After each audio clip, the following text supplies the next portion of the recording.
कल हमने आचार्य श्री जी के एक दोहे के माध्यम से अपनी बात की थी कि इतने बड़े पहाड़ पर मंदिर तो बहुत बड़े बड़े बना दिए, लेकिन उनके दरवाजे बहुत छोटे छोटे क्यों बनाए, उसका क्या कारण है, उसको हमने कल बहुत अच्छे से आप लोगों को बताया कि हमारे में अहंकार न आ जाए, मद न आए, इसलिए अपने मान को गलाने के लिए, प्रभु से कुछ पाने के लिए हमें झुकना अनिवार्य है।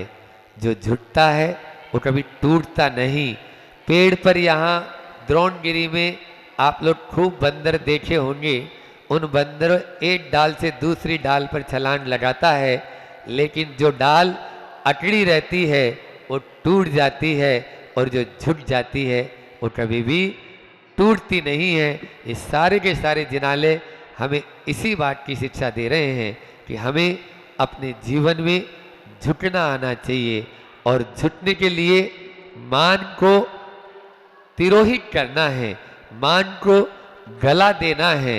और मान शब्द में मन है ना, मन, वो मन बड़ा चंचल होता है। यदि आप अपने मान को गला देंगे तो मन को कंट्रोल में कर लेंगे, तो मान को तो 9-2-11 होना ही पड़ेगा। तो मन को नियंत्रण करने का आज फार्मूला अपन सीखते हैं।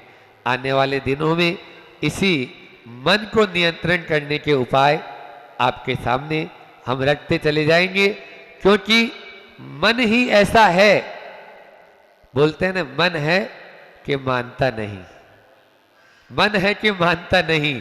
इस मन को जिसने नियंत्रण में कर लिया वो मोक्ष को पा लिया, और मन के वश में जो हो गया वो मोह के चक्कर में संसार में ही गोते खाता रहता है। इसलिए एक ही काम है, वो है मन।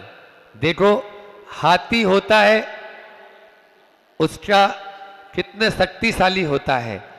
हाथी जैसी बैल, हाथी जैसा बल हमारे पास है क्या? नहीं है। घोड़े जैसी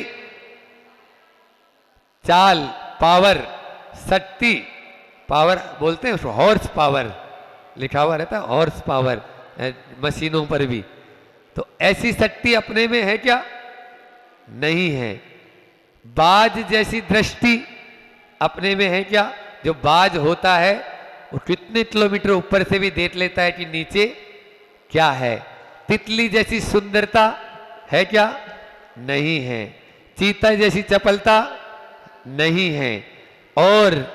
और तो छोड़ो, एक छोटा सा बिच्छू होता है ना, वो यदि अपन को काट ले तो तिल मिला जाते हैं। बिच्छू की बात भी छोड़ दो, एक छोटा सा मच्छर अभी रात में आके यदि मान ली सो रहे हैं और वो मच्छर आके बैठता है तो पूरी नींद डिस्टर्ब कर देता है। बोलो, तो आप में इन सारे जीव जंतुओं के जो मैंने नाम बोले, उनकी जैसी शक्ति नहीं, उनकी जैसी चपलता नहीं है, लेकिन फिर भी हम उन सबसे महान हैं, क्योंकि हमारे पास में मन है, और उस मन के द्वारा हम हाथी पर भी अंकुश लगा लेते हैं, घोड़े पर भी लगाम लगाकर उसको भी वश में कर लेते हैं। चीता जैसी चपलता नहीं है, लेकिन शेर को भी पिंजरे में बंद करने की कैपेसिटी इस मानव के पास में है, और दूसरे अन्य जो प्राणी हैं उनकी तरह हमारे पास में सुंदरता आदि नहीं है, लेकिन फिर भी उन सबको हम उन सबसे उत्कृष्ट कहलाते हैं।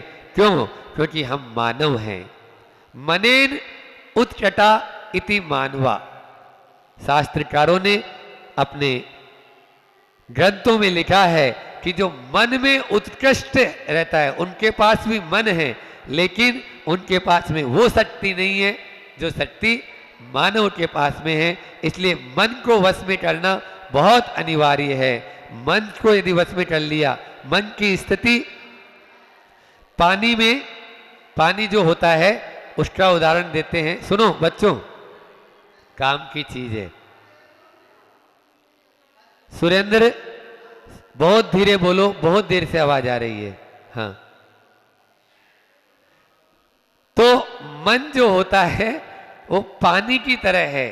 पानी को आपके 10 तल्ला मकान है मान लीजिए इम्फाल में, और 10 माला मकान पे पानी को पहुंचाना है तो क्या करते हो बोलो? मोटर लगाते हो। बहुत अच्छा। मोटर या पंप के द्वारा उसको ऊपर लिफ्ट करके पहुंचाते हो, तब वो आपके ओवरहेड जो टैंक है उसमें पहुंचता है। लेकिन जो ग्राउंड फ्लोर में या 9 तल्ला में या 8 तल्ला में जो आपका मकान है या 10 तल्ला में जो मकान है, उसमें पानी लाने के लिए फिर से मोटर चलाते हो क्या? बोलो। मन की स्थिति वही है। जिस प्रकार से पानी को ऊपर पहुंचाने के लिए हमें मोटर की जरूरत पड़ती है, नीचे लाने के लिए मोटर की जरूरत नहीं है। मन को भी अच्छे शुभ कार्य पुण्य कार्य करने के लिए देव शास्त्र गुरु रूपी मोटर की जरूरत है। नीचे लुढ़काने के लिए, सांसारिक या विषय भोगों में लगाने के लिए आपको कोई मोटर चलाने की जरूरत नहीं है। इसका स्वभाव ही है। जैसे नदी का स्वभाव है निम्न गा, उसका नाम ही है, जो नीचे की ओर बहे वो नदी। इसी प्रकार से मन का लुढ़कने का स्वभाव है, वो हमेशा नीचे की ओर चला जाता है। इसलिए उसको ऊपर उठाना है तो गुरुओं के सानिध्य में बार बार रहो, आओ, तब जाके वह ऊपर उठ पाता है। जिनवाणी की स्वाध्याय करो, तब जाके वह बार बार उसको, अभी हम लोग दोनों अपने अकेले भी हैं यहाँ पर, तो वो सवेरे का स्वाध्याय अकेले ही करते हैं। तो प्रतिक्रमण यंत्र त्रयी जो एक मूलाचार का यानी जो है पाठ पढ़ाती है, वह प्रतिक्रमण में हम क्या क्या पढ़ते हैं उसका अर्थ अभी लगा के आ रहे हैं। तो वो इसीलिए लगाते हैं कि ये मन, चाहे वो मुनि महाराज अच्छे अच्छे आचार्य का मन भी लुढ़कने में देर नहीं लगती है। इसलिए बार बार इसको ऊपर की ओर उठाएं।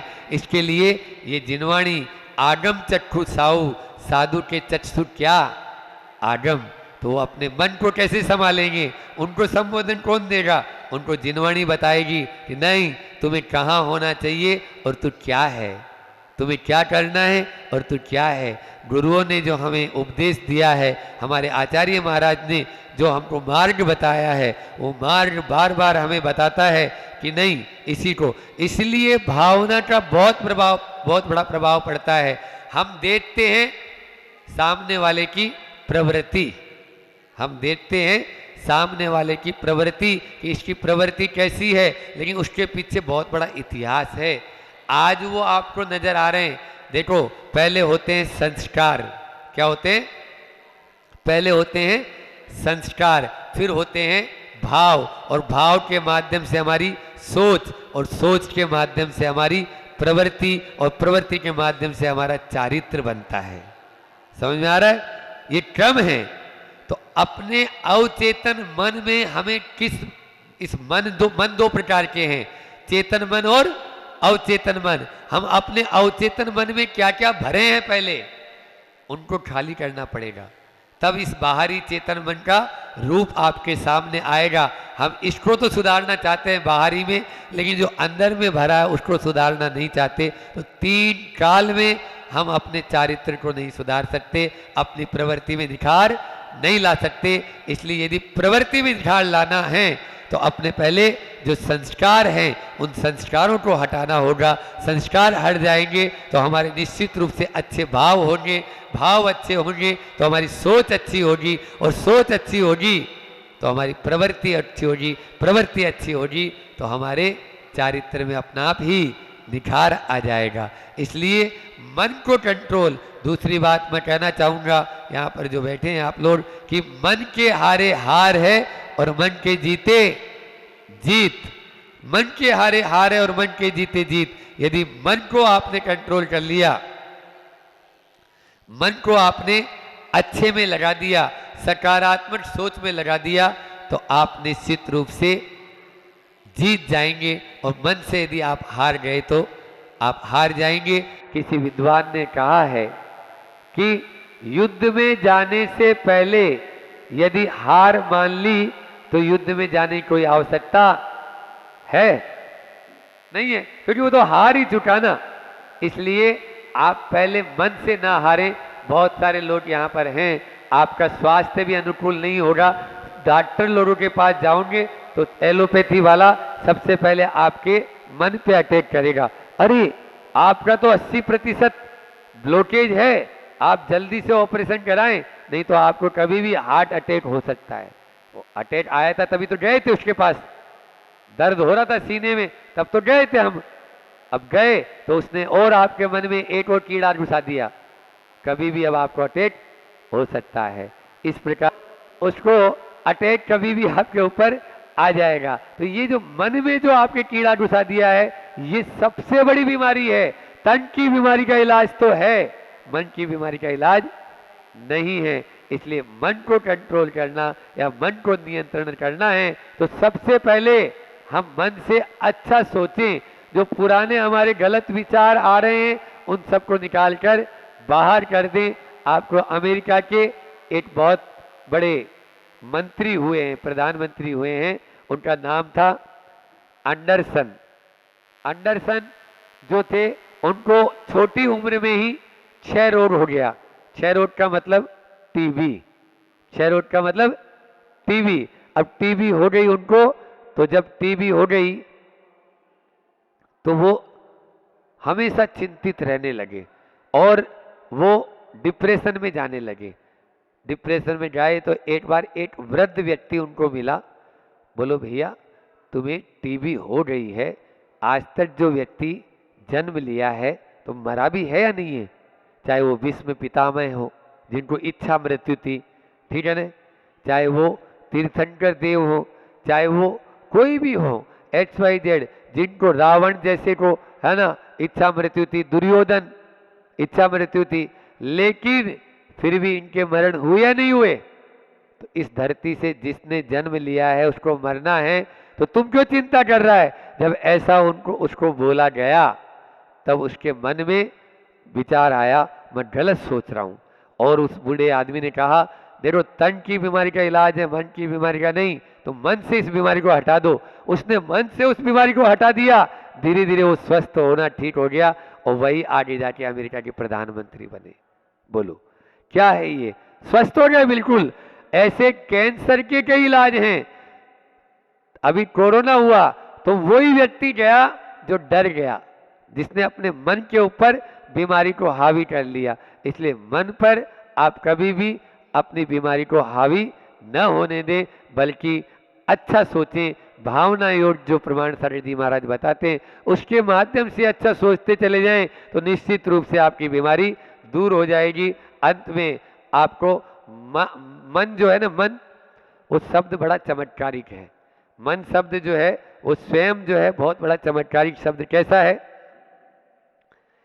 मन के आगे न लगा दो, मन के आगे न लगा दो तो क्या बन गया? नमन। वो इसीलिए तो बोला है डोली, तो नमन, नमन हो गया। और मन के पीछे न लगा दो तो क्या हो गया? मनन। ठीक है ना। कल हमने मान के ऊपर बहुत अच्छा आपके सामने रखा था, एक दूसरे के सामने शेयर किया था। तो नमन होगा ना, जीवन में यदि आप उत्कृष्टता को प्राप्त करना चाहते हो, ऊंचाइयों को छूना चाहते हो, तो ये दो शब्द याद रख लेना मेरे, मन के आगे न और मन के पीछे न। मनन और नमन। नमन करो, नमन करो प्रभु के चरणों में और मनन करो कि मैंने आज तक की क्या गलतियां की। ये मनन, ये चिंतन आपका यदि चलता चला जाएगा तो जीवन की उन ऊंचाइयों को छूने से आपको कोई भी नहीं रोक सकता जो अपने जीवन में आप चाहते हो। आचार्य श्री जी का एक हाइकू लेते हैं कि मन को ठंडे बस्ते में रखना ही मोक्ष मार्ग है और कुछ नहीं। आचार्य श्री जी की 17 अक्षर हैं। क्या आचार्य श्री जी क्या बोल रहे हैं? मन को ठंडे, ये 5 अक्षर हो गए, बस्ते में रखना ही ये 7 अक्षर हो गए, मोक्ष मार्ग है, ये 5 अक्षर है। मोक्ष मार्ग और कुछ नहीं है। मन जो अभी आपका हुतल पुतल मच रही है, अस्त व्यस्त हो रहा है। व्यस्त होना अच्छा है, अस्त व्यस्त होना कभी अच्छा नहीं हो सकता। तो ये मन जो आपका जो चाहता है चटपटा खाऊं, चटपटा देखूं, ये यानी जो है चटपटा सुनूं, और इस पर्सन का भी अच्छा सॉफ्ट सॉफ्ट मिले हमको, हार्ड कुछ भी नहीं मिले। ये चीजें पांचों इंद्रियों के वश में जो मन आपका दौड़ रहा है उसको अभी डाल दो ठंडे बस्ते में कि बैठ जा चुपचाप, एक उसको यानी ऑर्डर दे दो। तो ये मन को ठंडे बस्ते में रखना ही मोक्ष मार्ग है, मोक्ष मार्ग और कुछ भी नहीं। जिन्होंने इसको कंट्रोल में कर लिया, नियंत्रण में कर लिया, वो यहाँ बैठे हैं, नहीं तो वहाँ तो बैठे ही हैं। इतना ही रखते हैं। बोलिए अहिंसा परमो धर्म की। आत्म के अहित विषय कषाय, इस पर चर्चा चल रही हैगी और कषाय का प्रकरण चल रहा है। और कल 10वां प्रश्न हमने मान पर किया था, वही मान की श्रृंखला हमारी लगातार चल रही है।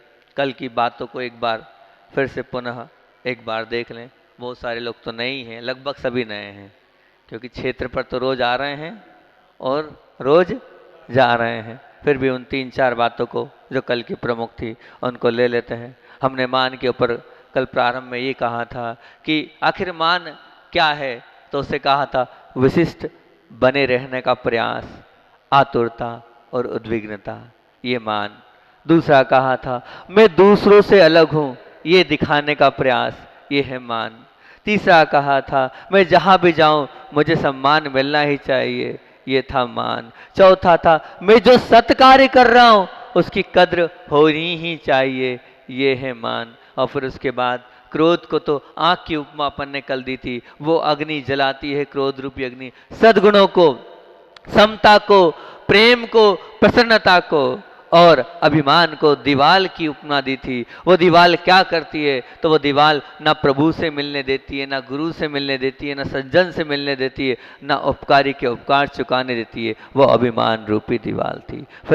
फिर हमने आपको अंत में दिया था आपके शरीर के उन उंगलियों और अंगूठे का उदाहरण। ये 4 उंगली के समान बनना, अंगूठे के समान मत बनना, क्योंकि अंगूठा हमेशा अलग चलता है और अपने आप को अलग साबित करना चाहता है। जब जब भी आप अपने आप को अलग बताने का प्रयास करोगे, समझ लेना आप अभिमान की ओर जा रहे हो। आगे अपन उसी चर्चा को और आगे बढ़ाते हैं।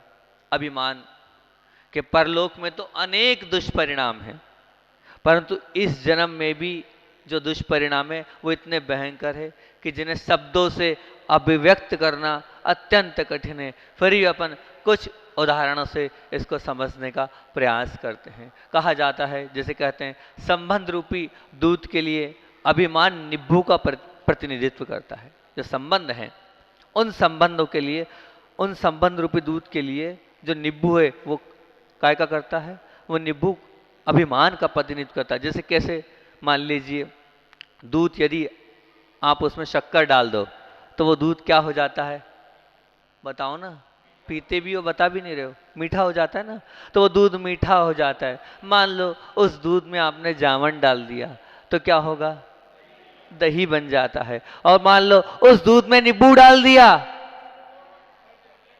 दूध फट जाता है, दूध फट जाता है। ऐसे ही आपसे मैं चर्चा करता हूँ, संबंधों के जिस दूध में आपने मधुर शब्द की शक्कर डाल दी तो वो संबंध कैसे हो जाएंगे, मधुर बन जाएंगे, मीठे बन जाएंगे। संबंधों के जिस दूध में आपने मधुर शब्दों की शक्कर डाल दी तो संबंध कैसे बन जाएंगे, बोले मधुर बन जाएंगे। बहुत अच्छी बात है। संबंधों के जिस दूध में आपने समर्पण का जामन डाल दिया तो वो समर्पण व रूपी जामन उस संबंधों को स्थिर बना देगा, स्थायी बना देगा और युगों युगों तक उन संबंधों को याद किया जाएगा।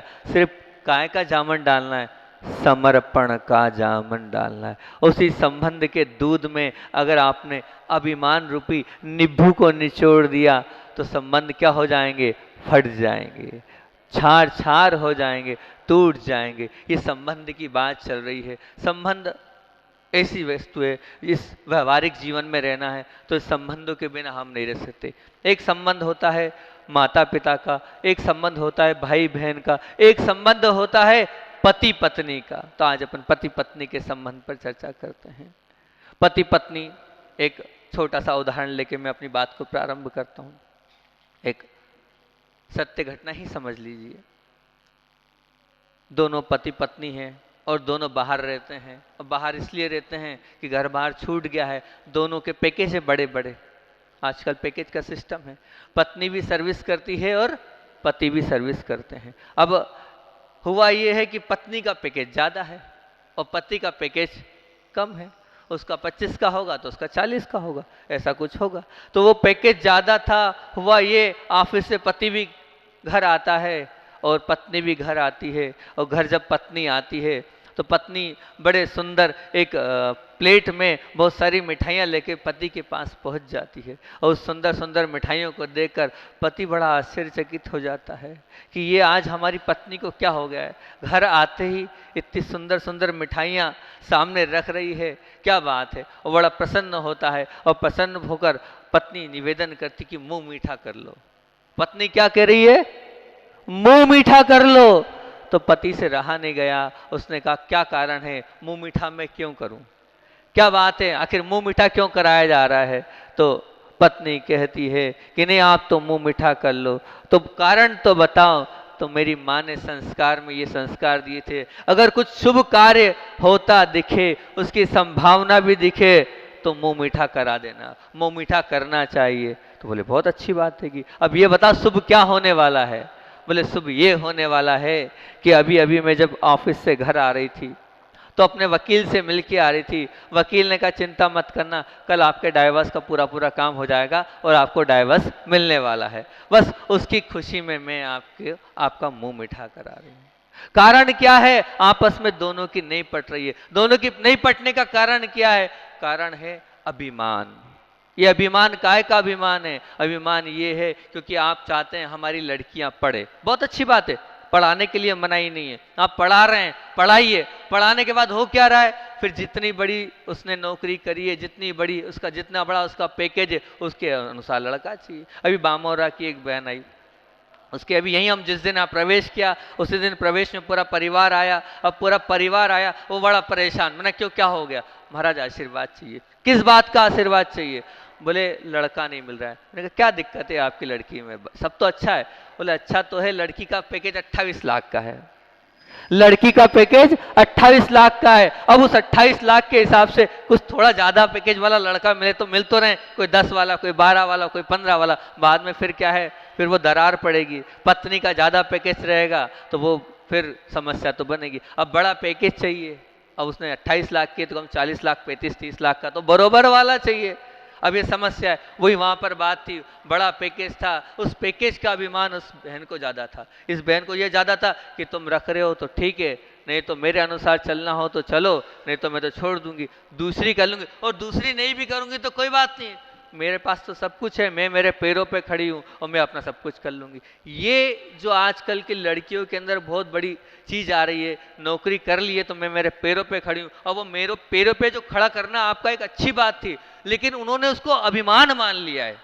उन्होंने ये समझ लिया है कि बस अब मुझे किसी की आवश्यकता नहीं है, मैं मेरा जीवन अकेले काट सकती हूँ, मैं मेरा जीवन सब कुछ अपने हिसाब से रह सकती हूँ। और अपने हिसाब से रहने के कारण वो आपने पैरों पे खड़ा किया है, लेकिन वो उसके ज्ञान का अभिमान बन गया है, वो उसके पैकेज का अभिमान बन गया है, और वो अभिमान ही उसकी जान ले रहा है। और आज घर घर में वो दरार होती चली जा रही है। पहले का वो जमाना था, क्या जमाना था, सहना और सबके साथ लेके चलना, ऐसी माताएं बहनें हुआ करती थी जो सहती भी थी और सबको साथ लेके भी चलती थी। लेकिन आजकल के इस पैरों पर खड़े होने वाले जमाने ने क्या कर दिया उन बहनों के अंदर, दबना नहीं दबाना, और सबको दबाकर साथ लेके चलना। आपको दबना पड़ेगा और वो दबाएंगे आपको, और दबकर आपको रहना पड़ेगा। बस इतना सा अंतर है कि आपने पैरों पे खड़ा कर दिया है। ये अभिमान, इस अभिमान के कारण आज टुकड़े टुकड़े होते चले जा रहे हैं। बताओ हो रहे हैं कि नहीं, घर घर की ये समस्या आ रही हैगी। लेकिन पढ़ें, आप पढ़ने के मना ही नहीं है, लेकिन पढ़ने के बाद उसका अभिमान नहीं करें। अगर आप उसका अभिमान कर रहे हैं तो वो अभिमान आपके जीवन में हमेशा आपको नीचे की ओर ले जाएगा, ऊपर की ओर नहीं लेगा। जैसे वो नींबू से वो फटा हुआ दूध, पनीर तो बन सकता है, वो जब बनता है तो छेना बनता है ना, वो फिर भी काम आ जाएगा। क्यों? क्योंकि उससे क्या, पनीर बन जाएगा। पनीर छेना बन जाएगा। परंतु ध्यान रखना, ये जो संबंध टूटते हैं, ये संबंध जो टूटेंगे, ये हमेशा के लिए संबंध टूट जाएंगे। अभिमान के कारण इसी प्रकार के संबंध टूटते चले जा रहे हैं, टूटते चले जा रहे हैं। वो जो माताएं बहनें जिनके अंदर सहिष्णुता होती थी, आज वो सहनशीलता समाप्त होती चली आ रही है। यह सहनशीलता इसीलिए समाप्त हो रही है। हमारी सहनशीलता समाप्त होने में माता पिता का और ज़्यादा श्रेय है, क्योंकि जब ऐसी स्थिति बनती है तो माता पिता को मोटिवेशन देना चाहिए, लेकिन वो माता पिता उस बहन के साथ हो जाते हैं तो वो और बह जाती है। वैसे ही वो ना समझे और उसके साथ रह के आप और उसको सपोर्ट करते हो तो और गलत होते चली जाती है। इस प्रकार का ना हो तो बहुत अच्छी बात, क्योंकि अभिमान के कारण जो टूट चुके संबंध हैं उसमें कुछ भी अच्छा नहीं बनाया जा सकता, न बन सकता है, न बनने का आप प्रयास भी करेंगे तो नहीं हो। इसके बावजूद भी न जाने क्यों इंसान अभिमान को एक अलंकार के स्थान पर रख रखा है और उसकी ही आरती उतारता रहता है। याद रखना,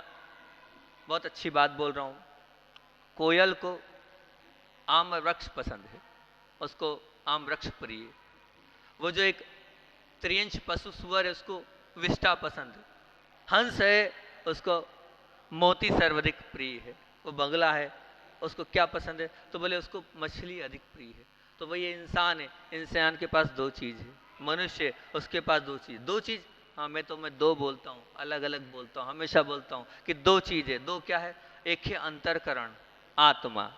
उस आत्मा को तो समर्पण सर्वाधिक प्रिय है, परंतु वो जो मन है उस मन को सर्वाधिक प्रिय अभिमान है। वो मन जो है उस मन को सर्वाधिक प्रिय अभिमान है। और यही कारण है कि जब भी इस अहंकार को ठेस पहुंचती है तो मनुष्य सारे सुखों को तिलांजलि दे देता है। मतलब जब भी अहंकार को ठेस पहुंचेगी तो सब के सब जो जितने सुख थे वो सब सुख समाप्त हो जाते हैं और अहंकार पुष्ट होता है तो मनुष्य दुखों को झेलने को तैयार हो जाता है। देख लो, आज वो पत्नी पति को छोड़ने को तैयार है। किस लिए छोड़ने को तैयार है? छोड़ देंगे, अहंकार को ठेस नहीं पहुंचना चाहिए। देख लो, वो रावण को उठा के देख लो, रावण का क्या गत हुई? उसका कारण क्या था? उसका अहंकार। वो दुर्योधन की क्या गति? उसका कारण क्या था? अहंकार। प्रश्न ये उठता है कि हमें धन मिलता है, सत्ता मिलती है, कुछ मिलता है तब तो ठीक है, लेकिन मनुष्य को जिसके माध्यम से दुख ही मिलना है, कष्ट ही मिलना है, उसके बावजूद भी वो उस अहंकार में ऐसा क्या है जो उसके पुष्ट होने के लिए दुनिया भर के कष्ट, दुनिया भर के दुख झेलने को तैयार हो जाता है। प्रश्न ये उठता है, तो मैं तो ये मानता हूं कि उसका कारण अत्यंत प्रिय दो चीजें। कौन सी दो चीजें? ममत्व और अहंकार। जब इतने नुकसान उस गाड़ी से है, ना तो उस गाड़ी का एवरेज है, तेरे पापा जिसे बोल रहे हैं वो महंगी भी है, वो किसी के काम में नहीं आएगी, और दूसरी और एक्सक्यूज़ दे रहे हैं तेरे पापा कि कोई सामान भी नहीं ला सकते तुम, वो तुम्हारी गाड़ी में तो बहुत सारा सामान आ सकता है, पर बस एक ईगो था, सबके बीच में जाना है तो मुझे उसी से जाना है। सही बोल रहा हूँ भैया? एक बालक भी बैठा है सामने, सही बोल रहा हूँ? तो सबके बीच में जाना है और वो जाना है और सबके बीच में ऐसी गाड़ी से जाना है, तो वो ध्यान रखना, वो तुम जो कर रहे हो वो अभिमान है, वही तो मान है, वही तो अभिमान है। उस अभिमान के चुंगल में तुम फंस रहे हो और तुम अपना नुकसान कर रहे हो। वही 10 रुपये में जा सकते हो, वही 20 रुपये लगेंगे जाने में तुम्हें, रोज का खर्चा डबल, गाड़ी डबल कीमत की, सब कुछ डबल, पैसा है, अनर्थ दंड कर रहे हो, अनर्थ व्यय कर रहे हो। कारण, सिर्फ कारण इतना से अपना ईगो, अपना अभिमान, सबके बीच से जाऊं, जाने का साधन है लेकिन सबके बीच में जाऊं तो ऐसे साधन से जाऊं कि सब मेरे उस साधन को देख करके हाँ भैया बहुत बड़े घर का हैगा, अपने आप को बड़े घर का बताना और अपने आप को अच्छा बताना, ये बात है, ये आप लोगों के बीच का अभिमान सब जगह, हर बच्चे के अंदर है। मेरे अंदर भी था, ऐसी बात नहीं कि मैं कोई सीधा साधा था, मेरे अंदर भी था, तो मेरे अंदर की चीज़ मैं क्यों सीखा? मैं भी यही चाहता था कि भैया अच्छी गाड़ी से ही जाऊँ, मैं बड़ी गाड़ी से ही जाऊँ, मैंने भी यही किया, पहले हीरो पोक ली, फिर हीरो होंडा ली, आगे बढ़ते बढ़ते ऐसे ही किया, ये सब के अंदर। लेकिन ये गलती है हमारी, इसको समझना चाहिए। जो उपयोगी सबके लिए वो चीज़ खरीदे तो ज़्यादा अच्छी बात है कि समझा रहे हैं, हम समझें, या हमारा यहाँ मान पुष्ट हो रहा है। तो वही टैक्सी का उदाहरण दिया था, टैक्सी से भी जा सकते हैं, लेकिन टैक्सी से ना जाकर हम गाड़ी से जा रहे हैं, खुद की गाड़ी से जा रहे हैं, वहाँ मैं हो रहा है, वहाँ मेरा हो रहा है, तो ये मैं और मेरा। मान लो एक और उदाहरण बच्चों के बीच का देता हूँ। मान लीजिए फटाके हैं, वो जो फटाके हैं फूटते हैं फटाके, और फूट रहे हैं, आपको वो जो फूट रहे हैं वो दिख भी रहे हैं, और उसकी आवाज़ भी सुनाई दिख रही, अब प्रकाश भी आ रहा है, आवाज़ समान दिख रही, उसके बावजूद भी वो फटाके नहीं, फटाके आपको खुद को खरीदना है और खुद के फोड़ना है, खुद की जान का खतरा मोल में लेना है। क्योंकि फटाके फोड़ने का आग्रह क्या है, उसमें भी आपका स्वयं का होना चाहिए, उसमें स्वयं का आग्रह, बच्चों का वो आग्रह दिख रहा है, उसमें भी अपना मान पुष्ट कर रहे हो। क्या कर रहे हो आप? अपना मान पुष्ट कर रहे हो कि मेरे फटाके हो, मैं फटाके फोड़ूं, और स्वयं उस फटाके के कारण आप अपनी खुद की होता है, बहुत सारे बच्चे आजकल उस फटाके के कारण जल रहे हैं, कष्ट में आ रहे हैं, लेकिन स्वयं करना है ये बात। एक और समय अपना हो रहा है, एक और अंत में बात आपके सामने रखता हूं कि दो बातें मैंने आपके सामने बोली है, एक तो बोली है मैं और दूसरा बोला है मेरा। दो बातें बोली है, यही कि मेरा जितना शक्तिशाली होगा उतना मैं शक्तिशाली होऊंगा। थोड़ा समझना, थोड़ी कठिन बात है, क्या बोल रहा हूं? मेरा जितना शक्तिशाली होगा उतना मैं शक्तिशाली होगा। मतलब क्या? मेरा जितना शक्तिशाली होगा मतलब जितनी महंगी आपकी गाड़ी होगी, जितने महंगे आपके कपड़े होंगे, मेरे कपड़े, मेरी गाड़ी, मेरा मकान, मेरी साड़ी, होती ना साड़ी, साड़ी भी होती महिलाओं की, तो वो मेरी साड़ी जो मेरे जहाँ जहाँ मेरा लगता है, जितना शक्तिशाली होगा मैं उतना शक्तिशाली होते चले जाएगा, अभिमान उतना शक्तिशाली होता चले जाएगा। जितना महंगी आपका गहने होंगे, जितने महंगी जो जो चीज़ें मेरी, जब मैं जितना मेरा शक्तिशाली समझते जाना, मैं उतना शक्तिशाली, अहम उतना बढ़ता चला जाएगा। दूसरी बात और बोलता हूं, मेरा जितना अधिक उतना मैं विस्तार, उसका मैं उतना और अधिक विस्तार होता है। मेरा जितना अधिक से तात्पर्य मतलब मेरे पास कपड़े जितने अधिक, मेरे पास गाड़ी जितनी अधिक, मेरे पास मकान जितने अधिक, मेरे पास घड़ी जितनी अधिक, मेरे पास जूते चप्पल जितनी अधिक, मेरे पास जितना ये अधिक होते चला जा रहा है, मैं का विस्तार उतना अधिक बढ़ते चला है, अहम का विस्तार उतना अधिक बढ़ता चला जा रहा है, बढ़ता चला जा रहा है। ये आपका जो अहम है वो बढ़ता चला जाएगा। उसमें कारण क्या है? उसमें कारण सिर्फ यही है कि वो मैं और मेरा, जब मैं और मेरा समाप्त होता चले जाएगा तो आपका अहम समाप्त होता चला जाएगा। आपका अहम समाप्त हो, यही हम भावना आपसे रखते हैं। अगर ये नहीं समाप्त होगा तो समझना आपकी यात्रा ऊपर की ओर नहीं होगी, आपकी यात्रा आगे की ओर नहीं होगी। जैसे भोजन का फल क्या है? आप जो भोजन करते हैं उसका फल क्या है? उस भोजन का फल तो महाराज ये है कि हमारी भूख शांत होती है। बहुत अच्छी बात है, सही जवाब बिल्कुल।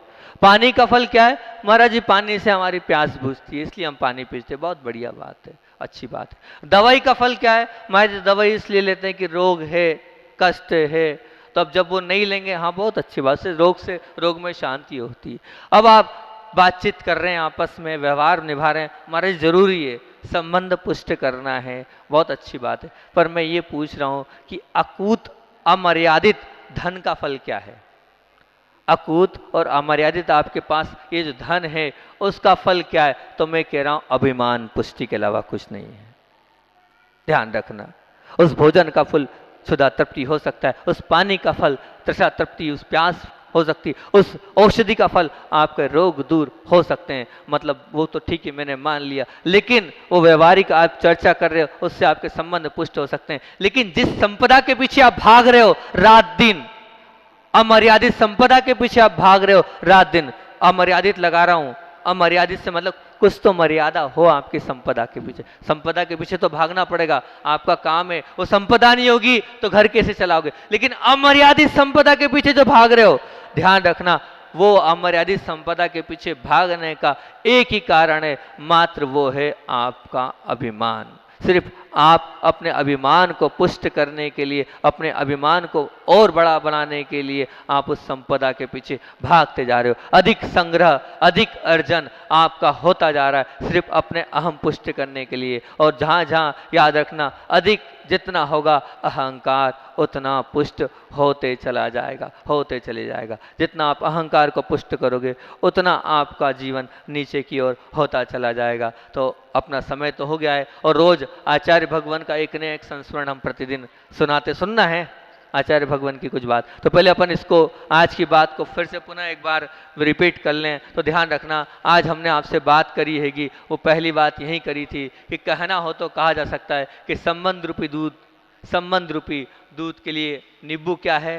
वो नींबू अभिमान रूपी निब्बू वो फाड़ने वाला होता है। और वो जो महिलाएं थी पूर्व की, सीता आदि जो महिलाएं थी, सहना और सबको साथ लेके चलना उनका कार्य था। लेकिन आजकल की महिलाएं आपके इस पैकेज के ज़माने में दबाना और सबको दबा के चलने वाली महिलाएं हो गई है। और अहंकार पुष्ट होता है तो मनुष्य सभी दुखों को सहन करने के लिए तैयार हो जाता है। ये और अंतिम बात थी हमारी आपकी, क्या मैं और मेरे की। मैं और मेरे को ध्यान रखना, मेरा जितना शक्तिशाली होगा आपका, मतलब मेरा से आपको बता ही दिया क्या क्या, मेरा मतलब मेरी गाड़ी मेरा घोड़ा, वो मैं उतना शक्तिशाली होगा और मेरा जितना अधिक होगा उतना ही ज़्यादा अभिमान अधिक होता चला जाएगा। अंत में आचार्य भगवान की बात को सुनाकर विराम देता हूँ। बहुत पुरानी घटना है, सन 1990 मुक्तागिरी की घटना। आचार्य भगवान 2-3 साधुओं के साथ और एक ब्रह्मचारी जी विनोद जी, उन्हीं के मुख से सुनी, जो अभी आज की तारीख में वर्तमान में पूज्य अजीत सागर जी के नाम से जाने जाते हैं, वो थे।